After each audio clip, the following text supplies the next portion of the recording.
our goal for today was to see how much we can make you cry. So I think we're doing really well because I don't cry, and I've cried twice today. So, but here's the thing, right? 2 years ago, I had the opportunity, and oh, by the way, I know we've been in this series about David, but as you can tell, we're taking a break today. And so we'll pick back up next week with Overcome with David. But 2 years ago, I had the opportunity through a friend of mine who's a worship leader in Tampa, and he had come and done some stuff for me at the church that I was at and did a couple concerts, and he was partnered with One Child Matters, and he introduced me to them. And so I kind of began to hear about it, and he connected me with a guy that's kind of like Steve that was in Colorado, and they reached out to me kind of on the spur of the moment and said, hey, we had a couple pastors cancel, but we've got these spots for this vision trip. Would you like to go with us? We're going to go to Honduras for a week, and we're going to visit 5 or 6 churches and just show you what One Child Matters is all about and show you a little bit about that. And I'm like, yeah, man, I'd love to. And so, in the midst of like 2 or 3 camps with summer camps with our students, and my gracious wife said, go to Honduras as well. And so I go, and we're visiting all these churches. And after we visit this one church, and there's so many, I don't know if it's the one we're partnered with or not, but we're meeting with this pastor and his wife and his team after we went to a worship service and saw what they did for the children, and then we got the opportunity to split into half of our group went with the pastor and his wife, and another group went with some elders of the church, and got to visit the kids in their homes and see how they live, which will break your heart. And we're walking back, and we get into the circle, and we're sitting around in this circle. And the pastor and his wife and his team are allowing us to ask questions about them and their community and what they do. And one of the Spanish-speaking pastors that was on the trip with me, I was only, I think, one of 2 English-speaking pastors. Everyone else was of Spanish-speaking pastors. And so he asked this question of the pastor and his wife, why do you do what you do? And the pastor kind of pauses for a moment, and his wife reaches out and puts her hand on his leg and like, I got this. And she begins to tell the story of how broken and how dark and how bad Honduras is. And if you don't know, it's probably one of the most violent countries in the world. Gang activity is crazy in Honduras. They told us at night, don't leave your hotel at all, ever. If you go out in the daytime, take somebody with you. Like, it's bad. And she begins to tell the story of the reason why they do what they do is because they know the only way to change Honduras is through the children. So if they can invest in the children, they have the hope and the chance that maybe Honduras will be better one day, because they know there's no way the current adults, the current government, the current president, any of that's going to change. The only way it's going to change is through the children. And so she said, the reason why we do what we do is because we want a better Honduras one day. I was blown away. And there was all these other things that I loved about the trip, and there were all these other things that I loved about One Child Matters and what they do and what they're about. And the fact, like Steve mentioned, they are all about empowering the local church. I've been part of other programs like One Child Matter that has kids that you can sponsor, but there's a difference with One Child Matters. Why my heart's been connected to them for 2 years is because they want to empower the local church. The kids that you sponsor, that you may sponsor today, they know that you're their sponsor. And they know that you live in America, and they know that One Child Matters helps them, but they believe in their heart that all of the help and all of the hope is coming from the church. And we say all the time that the church is the hope of the world, and these kids believe that because the church feeds them, it clothes them, it gives them school, it teaches them about God. So yes, they have a sponsor in America like Lionel just talked about, but they believe that this development center and this church that they're in is the empowerment of what's changing their life. And I love that. I thought, how beautiful is that? Yeah, I can spend $39 a month, and I can write this kid a letter every couple months or every month and send pictures and do that. But this child believes that the church is changing their life. And so I love that. And we can take missions trips, and we'll do that next summer, and we can go visit the kids that you sponsor, which is another cool aspect of it. But you just talk about the power of the church for just a few minutes, because One Child Matters is all about the church, and we're all about the church. And we've talking about not about the place you're coming, but the places you're going, and giving people a place here to belong and connect and grow. And we've talked about all that. And so now we have the opportunity today to not only give people a place to belong and connect and grow here in Lakeland, but now in Honduras. And it seems kind of crazy maybe for some of you to go, dude, like, your church isn't even taken off yet. Like, there's only 40 people in a room. Or why are you talking about international missions? Can't we just focus on local stuff like what we did here yesterday on campus for a couple hours? And yeah, we can. But part of what I want to share today is God tells us to go, but He tells us to go with purpose, not just to go. And as we're on our way, the same church with the wife and the pastor that shared the story about the children, before we got to that meeting, we're out walking around, heading to visit one of the child's homes. And the streets are dirty and they're nasty, and we're walking up this really steep hill to the point that there's like guardrails on the side of the road for people to walk up the sidewalk. It was really, really steep. And at the spot where it kind of flattened out just a little bit, there was these guys sitting on this railing that you could hold on to. And the pastor says hello to them, and a couple of Spanish-speaking pastors talk to them, and we go on to the house, and we visit with this child and her family and see the horrible conditions that they live in. And we come back, and when we're sitting in that circle, and the wife shared the story about why they do what they do for the children, and the pastor said, hey, remember those guys that we walked by a few minutes ago when we were on the way to the house? Some of us did. He goes, those guys are part of one of the most violent gangs in this community. And the only reason why they didn't mug you, rob you, kill you, steal from you is because I was with you. And it's not about me, but it's about they have so much respect because this church is making such a difference in the community that even though they're not believers and they're criminals, they have respect for the church and what the church is doing in the community. So they wouldn't attack some Americans that they know probably had money on them. They didn't do anything because the power of the pastor and because of the power of his church and what God's doing through them. And I walked away. I sat there for just a minute, dumbfounded, and I still am 2 years ago, that I think sometimes we get it wrong. I think we put out some chairs and we sing some songs and we show some videos and I preach or one of the other pastors shares, and we just show up for church and we go and we come and we go.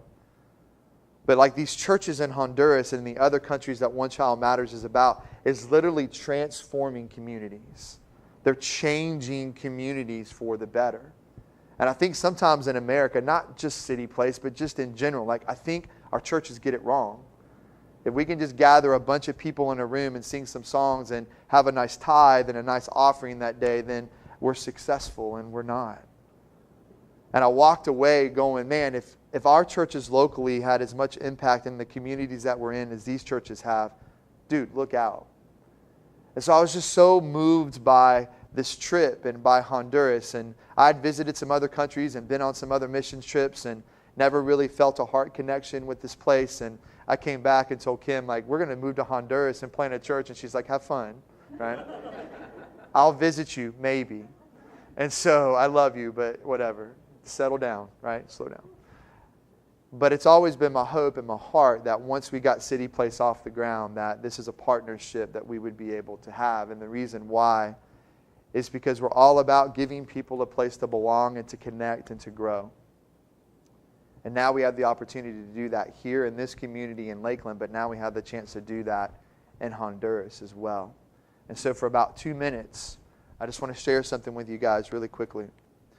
In Matthew chapter 28, Jesus gives these marching orders to his disciples, and a lot of us know it, a lot of us have heard it. It's called the Great Commission, or at least we refer to it as the Great Commission. It's only been called that for about 200 years. It's some pastor called it that, and it's just kind of stuck, but it's not in the scripture anywhere. Jesus doesn't say, hey, here is the Great Commission. Here is what you are to do. He just tells them their marching orders and tells them what they're supposed to. So we have labeled it the Great Commission, and that's how it's known. And a lot of us are familiar with it, and I've preached on it, and we've heard sermons on it and those things. But I just want to read a couple verses. I want to explain something really quickly. And then we're going to give you guys an opportunity to go and to look at the children and to sponsor them and to do all of that. But let's just look at this really quick. In Matthew chapter 28 and verse 18, it says this. And Jesus came and he said to them, all authority in heaven and on earth has been given to me. Go therefore and make disciples of all nations, baptizing them in the name of the Father and of the Son and of the Holy Spirit, teaching them to observe all that I have commanded you. And behold, I am with you always to the end of the age. So often when I've heard this preached, and so often even in myself, we all just, it's a great missions sermon, it's a great mission scripture where Jesus says, go. And we just stop at the word go. Like Jesus says, go to your community. Jesus says, go to Lakeland. Jesus says, go to Honduras or Zimbabwe or wherever God may be calling you. God just says that you should go and make disciples and do all these things that you should do. But I think we miss the beginning piece of verse 18, where Jesus says, all authority in heaven and earth has been given to me. And so because all power and all authority and everything that I have has been given to me, I now give that to you. So go therefore, right? There's something special about the word therefore. Because all power and all authority has been given to me, so I want you to go therefore to make disciples. I think sometimes we miss that. That the same authority and power that Jesus has, He's telling the 11 disciples that are sitting on the mountain with Him, listen, I'm giving the same thing to you.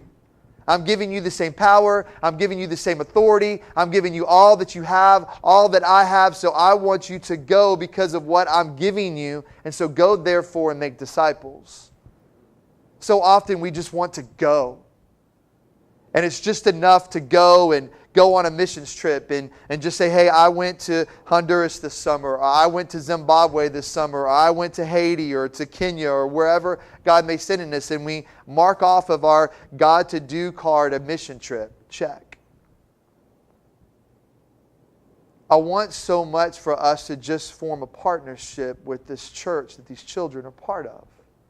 That year after year after year after year, we get the opportunity to go and make a lasting impact. Not just go and check off mission trip on our to-do card, but make a lasting impact.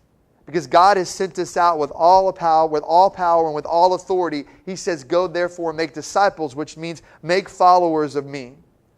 Not just say a prayer with someone and lead them to me, but make them a disciple of me. Help them learn how to follow me. And the way that you do that is by baptizing them and by teaching them to obey all that I have commanded you to do. It's not just enough to go and share the gospel with people and have them accept Christ, as amazing as that is. And that's exactly what we should do, but there's more to it. We can't just stop there. He doesn't say make converts. He doesn't say, hey, have them say this special magical prayer that pastors have created. Right?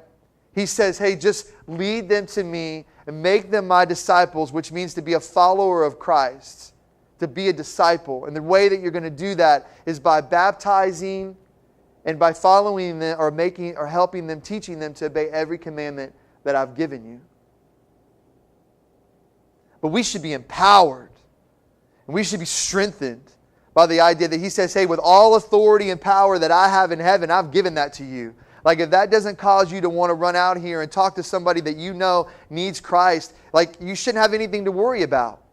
Like He's given you everything that you need because He's telling you, I've given you all authority and power. So go therefore and make disciples. And I love at the end, He says, and behold, I am with you always to the end of the age. How comforting, how encouraging, how powerful is it that in this short couple sentences, Jesus says this.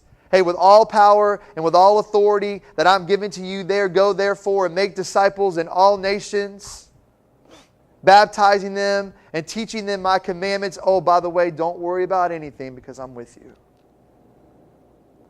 That doesn't encourage us and that doesn't strengthen us. I don't know what would.